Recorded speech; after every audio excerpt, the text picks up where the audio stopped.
Semuanya terjadi pada tanggal 22 Juli 1991. Di malam itu terjadi pertemuan yang tak terduga dengan seseorang. Dan ternyata adalah psikopat berbahaya yang telah melakukan serangkaian pembunuhan secara sadis dan selanjutnya akan mengincar diriku sebagai target selanjutnya. Saat itu diriku berusia 32 tahun dan berada di sekitar apartemen miliknya, yakni di daerah Milwaukee, Wisconsin. Dia menghampiriku dan tampak seperti seseorang yang ramah menyapaku. Namun ada sesuatu yang tidak beres dengan caranya memandangku. Tetapi aku mengabaikan firasat buruk itu karena merasa terlalu terikat dengan janji sebotol minuman gratis yang akan ditawarkan olehnya kepadaku saat ke dalam apartemen miliknya. Namun, setibanya di apartemennya, atmosfer berubah drastis. Aku merasakan aura yang gelap dan menakutkan. Sepertinya ada sesuatu yang tidak beres di tempat itu. Ketika saat kami berdua telah berada di dalam apartemen, aku mulai merasa curiga karena melihat beberapa benda yang mencurigakan di dalam apartemen tersebut, termasuk kutemukan potongan-potongan tubuh manusia, disertai bau amis yang menyengat dan membuat mual. Pada saat itu, aku langsung menyadari bahwa mungkin akan berada dalam bahaya serius yang akan mengancam keselamatanku. Saat Dahmer sibuk mempersiapkan sebotol tequila sesuai yang dijanjikannya, ku coba untuk menenangkan diri dan mencari peluang untuk melarikan diri. Ketika Dahmer tidak memperhatikan, aku berhasil mengalihkan perhatiannya dan sempat menyebut tentang pisau yang ia lihat sebelumnya di apartemen. Ketika Dahmer mengalihkan perhatiannya untuk mencari pisau, ku langkahkan kakiku untuk segera melarikan diri dari apartemen dengan kecepatan yang maksimal, menyelamatkan diri dari bahaya.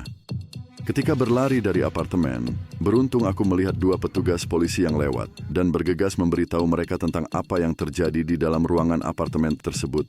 Petugas polisi menyadari seriusnya situasi tersebut dan segera bersiap untuk melakukan penggerebekan di apartemen Dahmer. Ketika mereka tiba di apartemen, Dahmer awalnya berusaha untuk menutup pintu dan menghalangi akses mereka ke dalam.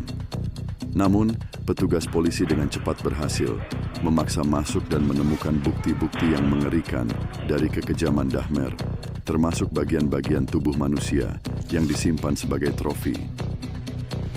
Setelah serangkaian peristiwa tersebut, aku menjadi bagian dari proses peradilan terhadap Dahmer, yakni sebagai saksi kunci, membantu untuk memastikan bahwa keadilan ditegakkan.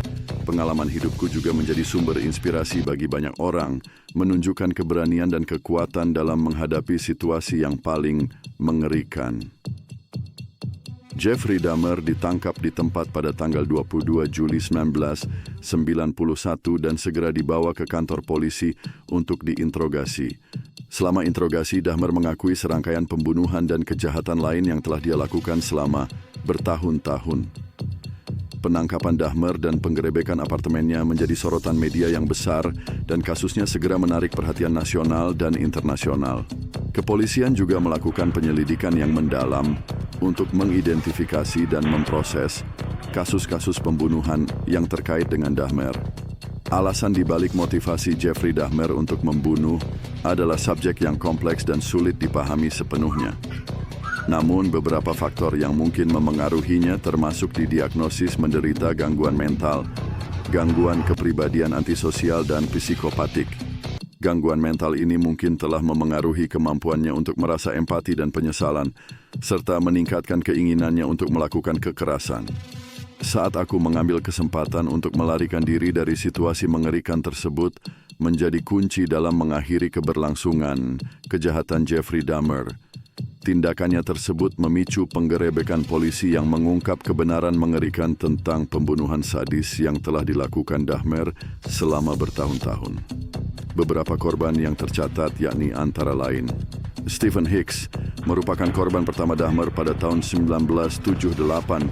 Hicks adalah seorang hitchhiker yang dia bawa ke rumahnya di Ohio. Jeffrey Dahmer mengakui bahwa dia membunuh Hicks dengan cara yang cukup brutal.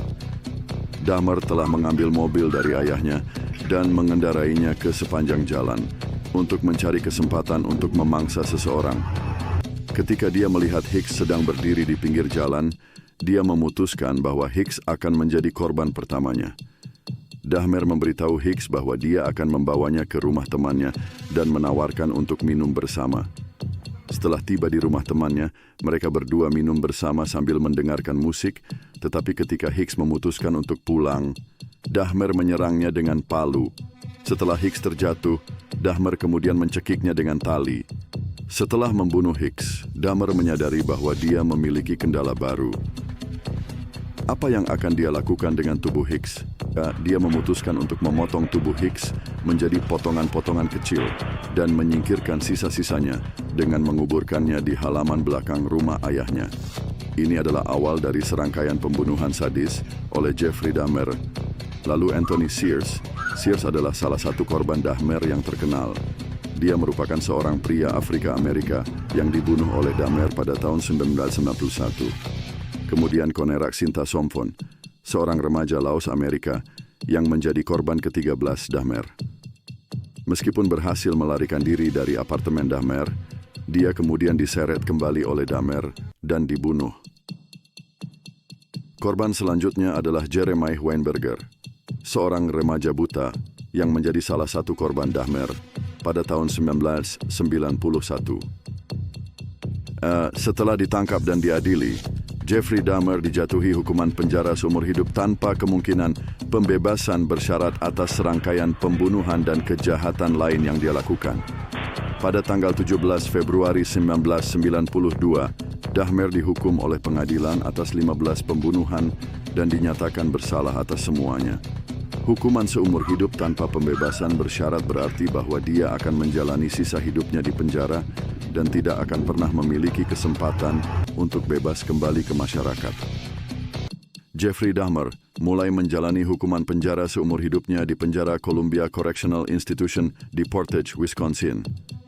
Meskipun dia dihukum atas 15 pembunuhan yang terbukti, ada banyak spekulasi dan kecurigaan bahwa jumlah korban sebenarnya bisa lebih tinggi dari itu, meskipun tidak ada bukti yang cukup untuk menuntut Dahmer atas pembunuhan tambahan. Namun, masa tahanan Dahmer tidak berlangsung lama.